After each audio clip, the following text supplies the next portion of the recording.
शिवसेनेमधील अनेक मंत्र्यांना मंत्रिमंडळ विस्तारामध्ये डच्चू दिला जाणार आहे। वाचाळवीर आणि ज्या मंत्र्यांचं रिपोर्ट कार्ड चांगलं नाही त्यांना मंत्रिमंडळामधून डच्चू दिला जाणार, सूत्रांची TV9 मराठीला माहिती।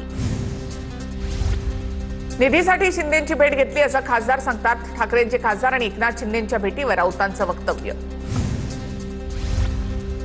मुंबईतील वायबी सेंटरमध्ये पवारांच्या राष्ट्रवादीच्या बैठकीला सुरुवात। बैठकीला आजी-माजी आमदारांची उपस्थिती। तटकरेंनी पवारांची भेट घेतल्यानंतर आजच्या बैठकीला महत्त्व। पवारांच्या राष्ट्रवादीत रोहित पवार नाराज असल्याची सूत्रांची माहिती। काही दिवसांपूर्वी तटकरे पटेलांनी पवारांची भेट घेतली होती। रोहित पवारांकडून नाराजीच्या बातम्यांचं खंडन।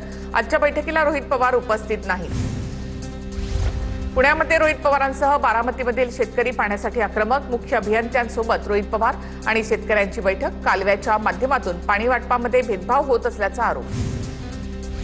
शरद पवारांकडून पंतप्रधान मोदींचं कौतुक। नरेंद्र मोदी देशाचे पंतप्रधान। वैचारिक भूमिका वेगळी असली तरी आज जगात भारताची प्रतिष्ठा जपण्याचं काम मोदी करतायत। शरद पवार यांची प्रतिक्रिया। शरद पवारांच्या भूमिकेशी आम्ही सहमत नाही, संजय राऊतांचं वक्तव्य। इंदिरा गांधी यांच्याशी शरद पवार सहमत आहेत का, राऊतांचा सवाल। तर इंदिरा गांधी, मनमोहन सिंग, राजीव गांधी आणि नरसिंह राव मीडियाला उत्तर देण्यापासून पळत नव्हते, राऊतांची मोदींवर टीका। शरद पवार चांगल्याला चांगलं बोलतात। पंतप्रधान मोदींच्या भूमिकेवर शरद पवारांनी केलेल्या वक्तव्यावर छगन भुजबळ यांची प्रतिक्रिया। बुरे दिन येणार हे मोदी नेदरलँडमध्ये जाऊन का सांगतात, तुम्ही लोकांना कसे जगवणार आहात याचं उत्तर द्या। जितेंद्र आव्हाडांची पंतप्रधान मोदींवर टीका। महिनाभरामध्ये पेट्रोल 20 रुपयांनी महागणार, जितेंद्र आव्हाड यांचा दावा। पवारांनी विधान केलं म्हणजे इंडिया विरोधामध्ये भूमिका होत नाही, देशाच्या हितासाठी काही मुद्द्यांवर पाठराखण केली असेल। संजय राऊतांच्या शरद पवारांवरच्या विधानावर राष्ट्रवादीच्या शशिकांत शिंदे यांची प्रतिक्रिया। संजय राऊतांनी पवारांच्या विरोधात भूमिका घेऊन पवार विरोधी असल्याचं दाखवून दिलं। नवनाथ बन यांचं वक्तव्य। आदित्य ठाकरे आणि उद्धव ठाकरेंच्या विरोधात अशीच भूमिका घेऊन ठाकरेंच्या शिवसेनेला संपवणार, बन यांची टीका। भाजप आमदार निरंजन डावखरेंच्या भावाचा अजित पवारांच्या राष्ट्रवादीमध्ये पक्षप्रवेश। प्रबोध डावखरे यांचा राष्ट्रवादीमध्ये प्रवेश। मंत्री छगन भुजबळांच्या उपस्थितीमध्ये पक्षप्रवेश। ठाण्यामध्ये शिंदेंच्या शिवसेनेच्या बालेकिल्ल्यामध्ये भाजप दावा करणार। ठाणे आणि पालघर जिल्ह्यामध्ये भाजपच्या नगरसेवकांचं संख्याबळ जास्त असल्यामुळे दोन्ही पक्षांमध्ये रस्सीखेच। ठाणे आणि पालघरमधून विधान परिषदेवर एक आमदार निवडून जाणार। महायुतीचा महामंडळ वाटपाचा फॉर्म्युला ठरला। राज्यातील महामंडळांचं वाटप महिनाभरामध्ये होणार। जागा वाटप लवकर पूर्ण करण्याच्या मुख्यमंत्री देवेंद्र फडणवीसांच्या सूचना।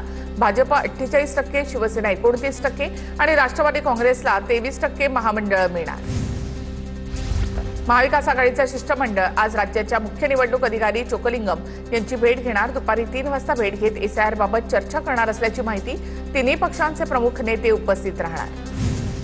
विधान परिषदेच्या निवडणुका जाहीर झाल्यानंतर राजकीय हालचालींना वेग। अमरावतीमध्ये परिषदेसाठी भाजपकडून प्रवीण पोटेंचं नाव निश्चित झाल्याची सूत्रांची माहिती। प्रवीण पोटे सलग 2दा भाजपकडून विधान परिषदेवर आमदार। नाशिकमध्ये विधान परिषदेसाठी भाजप पाठोपाठ शिंदेंच्या शिवसेनेमध्ये दावेदार वाढले। गिरीश महाजन यांचे निकटवर्तीय निलेश बोरा भाजपकडून परिषदेसाठी प्रबळ दावेदार, तर शिंदेंच्या सेनेमध्ये सुहास कांदेंच्या पत्नीचंही नाव आघाडीवर। माणिकराव कोकाटे यांच्या राजीनाम्यासाठी बंधू अशोक खरातचा सुनील तटकरेंवर दबाव। खरातच्या आग्रहामुळे तटकरेंनी माणिकराव कोकाटेंचा राजीनामा घेतला। अजितदादांच्या राष्ट्रवादीचे प्रदेश उपाध्यक्ष उदय आहेर यांचा आरोप। तटकरे आणि अजितदादांचं 1.25 वर्ष पटत नव्हतं। तटकरे अजित पवारांपासून अनेक गोष्टी लपवायचे। तटकरे भाजपात कधीही जातील अशी परिस्थिती होती, अंजली दमानिया यांचा दावा। बंधू अशोक खरातकडे 5 IMEI नंबर होते। अंजली दमानियांचं वक्तव्य। 4 सिम कार्ड तेच होते, मात्र खरातने 27 जानेवारी ते 31 जानेवारी दरम्यान मोबाईल बदलले। 31 तारखेला सुद्धा खरातने सिम कार्ड बदललं, तर 28 जानेवारीला खरातला सर्वाधिक फोन कॉल्स, दमानियांचा दावा। नीट पेपरफुटी प्रकरणी आरोपी शिवराज मोटेगावकरने सुनियोजित कट आखल्याचं सीबीआय तपासामध्ये समोर। मोटेगावकरने आपल्याच कार्यालयामध्ये काम करणाऱ्या PV कुलकर्णीची NTA समितीवर वर्णी लावून घेतली। तसंच मोटेगावकरने मनीषा मांढरेची देखील NTA कमिटीवर वर्णी लावून घेतली होती। नीटच्या पुनर्परीक्षेला जाणारे विद्यार्थी डिप्रेशनमध्ये। पेपरफुटीमुळे पुन्हा परीक्षा द्यावी लागणार असल्यामुळे विद्यार्थ्यांचा संताप। पेपरफुटीमधील आरोपींवर देशद्रोहाचा गुन्हा दाखल करण्याची मागणी। 21 जूनला नीटची पुनर्परीक्षा होणार। नाशिकमधील RCC मोटेगावकर क्लास अखेर बंद। नीट पेपरफुटी प्रकरणामध्ये मोटेगावकरच्या अटकेनंतर क्लास बंद, क्लास चालक सीबीआयच्या रडारवर आल्यामुळे शिक्षण क्षेत्रामध्ये खळबळ, मोटेगावकरच्या राज्यभरातील क्लासेसवर सीबीआयची छापेमारी. लातूरच्या औद्योगिक वसाहतीमध्ये क्लासेस चालकांनी जागा बळकावल्याचं समोर. मोटेगावकरने रशीद तिकीट लावलेल्या पावतीवर प्लॉट खरेदी केले. रशीद तिकीट लावलेल्या पावतीवर 6,56,00,000 प्लॉट विकत घेतला. नीट पेपरफुटी प्रकरणामध्ये लातूरमधील डॉक्टरांची सीबीआयकडनं चौकशी सुरू. लातूरमधील 3 डॉक्टर नीट पेपरफुटीमध्ये सहभागी असल्याची सीबीआयला शंका. काल रात्री 2 डॉक्टरांची चौकशी करत कागदपत्र आणि मोबाईल जप्त करण्यात आले. नीट पेपरफुटी प्रकरणातील आरोपी शिवराज मोटेगावकरचा आणखी एक कारनामा समोर. लातूरमध्ये उद्योगधंद्यासाठी आरक्षित भूखंड क्लास चालवण्यासाठी खरेदी केल्याची माहिती. अनिल अग्रवाल नावाच्या उद्योजकाकडनं मोटेगावकरने जमीन विकत घेतली. नीट परीक्षेत रसायनशास्त्राच्या पेपरचं भाषांतर करणाऱ्या प्रल्हाद कुलकर्णीने 132 प्रश्न फोडल्याची माहिती समोर. प्रल्हाद कुलकर्णी यांनी 132 प्रश्न आरसीसीच्या शिवराज मोटेगावकरला दिल्याचं सीबीआय तपासामध्ये निष्पन्न. नीट पेपरफुटी प्रकरणी आरसीसी क्लासच्या शिवराज मोटेगावकरच्या पत्नीला देखील नोटीस बजावली. मोटेगावकरच्या पत्नीला सीबीआयने चौकशीसाठी पुण्यामध्ये बोलावलं. 2024ला नीटचा पेपर फुटला होता, त्याचं पुढे काय झालं? वैद्यकीय अभ्यासक मनोज पिंगळेंचा सवाल. नीट परीक्षेचं काम आयपीएस अधिकाऱ्यांच्या हातात द्या, पिंगळेंची माहिती. नीट परीक्षेमध्ये 23 लाख विद्यार्थ्यांचा शैक्षणिक अपघात झाला. माजी मंत्री सुबोध सावजी यांची टीका. अपघातग्रस्त विद्यार्थ्यांना पंतप्रधान सहाय्यता निधीमधून 10 लाख रुपये द्या, तसंच केंद्रीय शिक्षण मंत्र्यांवर सदोष मनुष्यवधाचा गुन्हा दाखल करा, सावजी यांची मागणी. पुण्याच्या बालाजीनगर भागामध्ये वनराज अंदेकर हत्या प्रकरणातील आरोपीच्या भावाची गोळ्या झाडून हत्या. अक्षय उर्फ बाळा मस्के याची टोळी युद्धातून हत्या झाल्याची माहिती. देशभरातील 12.5 लाख औषध विक्रेत्यांचा आज देशभरामध्ये बंद.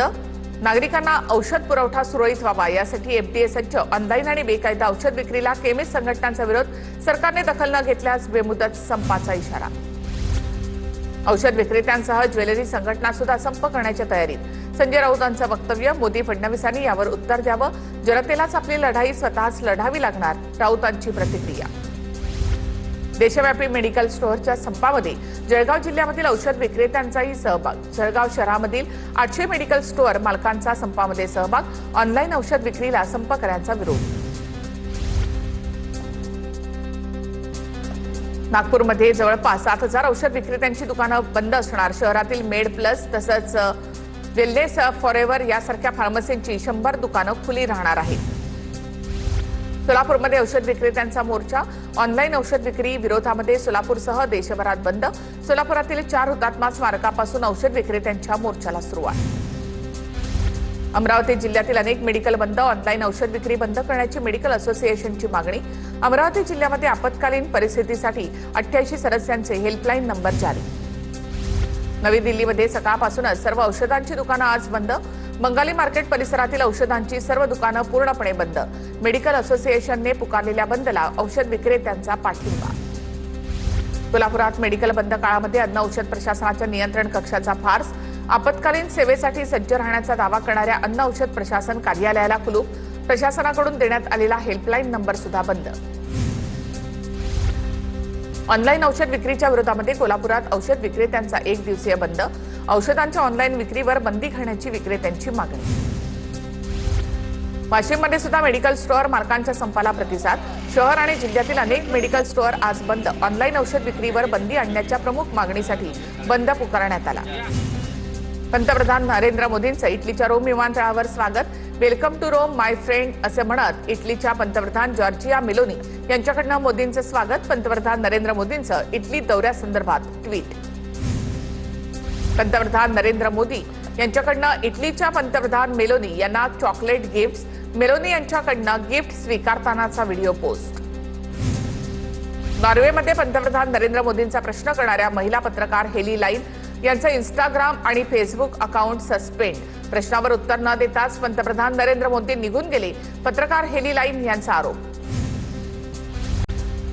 तुमचे लोक मोदींना देवाचा अवतार मानतात, मग देव कुणाला घाबरतो? पत्रकारांनी विचारलेल्या प्रश्नाचं उत्तर देण्यात देशाचं शौर्य होतं.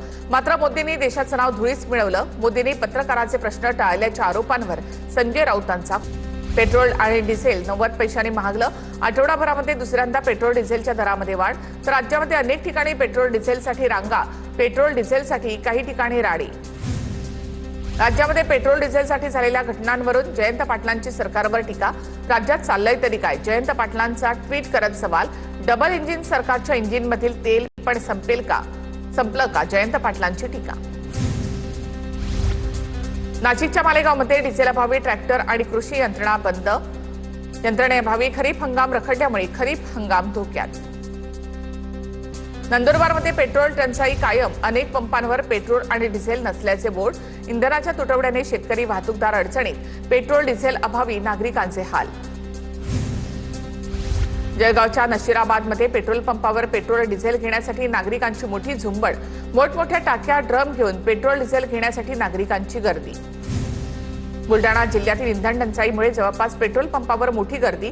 घाबरू नका, जिल्ह्यामध्ये पुरेसा इंधन साठा उपलब्ध आहे. महसूल प्रशासनाचं आवाहन. तसंच वाहनांमध्ये स्टॉक जमा करून न ठेवण्याची सूचना. सोलापुरात इंधन दरवाढीच्या निषेधार्थ बैलगाडीमध्ये बसून आम आदमी पार्टीचं जोरदार निदर्शनं. आपतर्फे नागरिकांना झेडपी ते एसटी स्टँडपर्यंत मोफत बैलगाडी प्रवासाचं प्रतिकात्मक आंदोलन. रत्नागिरी जिल्ह्यामधील अपुरा इंधन पुरवठ्यावरून जिल्हा प्रशासन ॲक्शन मोडवर. जिल्हा पुरवठा अधिकारी यांचे इंधन कंपन्यांच्या राज्य समन्वयक यांना आणीबाणीचं पत्र. सोलापूरच्या करमाळामध्ये इंधन टंचाईच्या अफवेमुळे पेट्रोलसाठी कॅन घेऊन वाहनधारकांची गर्दी. पेट्रोल डिझेलचा साठा करण्यासाठी नागरिकांची धावपळ. जालन्याच्या भोकरदन तालुक्यातील हसनाबाद पेट्रोल पंपावर गर्दी. गावातील शेतकरी बांधव हातात कॅन घेऊन पेट्रोल पंपावर टँकर देखील दाखल होताच इंधन घेण्यासाठी नागरिकांची गर्दी. जालन्याच्या जाफराबाद शहरातील पेट्रोल पंपावर नागरिकांची गर्दी. डिझेल घेण्यासाठी कॅन घेऊन नागरिकांची गर्दी. पेट्रोल आणि डिझेलसाठी वाहनांच्या 1 ते 1.5 किलोमीटर पर्यंत रांगा. परभणीमध्ये पेट्रोल डिझेल भरण्यासाठी पंपावर वाहनांच्या रांगा.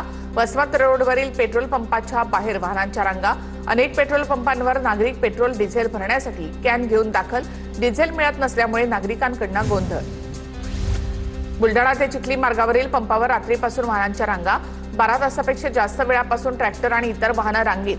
पेट्रोल पंप मालकांकडून नंबर आल्यावर फक्त 1000 रुपयांचं डिझेल दिलं जातं. मात्र ओळखीच्या लोकांना वाहनाची टाकी फुल करून देत असल्याचा देखील आरोप. छत्रपती संभाजीनगरमध्ये ठाकरेंच्या सेनेचे नगरसेवक आक्रमक. पंतप्रधान मोदींच्या आवाहनानंतर नगरसेवक बैलगाडी घेऊन महानगरपालिकेत दाखल. अनोख्या पद्धतीनं आंदोलन करत नगरसेवकांकडून निषेध व्यक्त. बीडच्या कारागृहामध्ये असलेल्या वाल्मिक कराडची प्रकृती बिघडली. कराडला अंबाजोगाईला हलवण्याच्या हालचाली सुरू असल्याची माहिती. वाल्मिक कराड सरपंच देशमुख हत्या प्रकरणामधील मुख्य सूत्रधार. कराडवर कारागृहामध्येच प्राथमिक उपचार सुरू.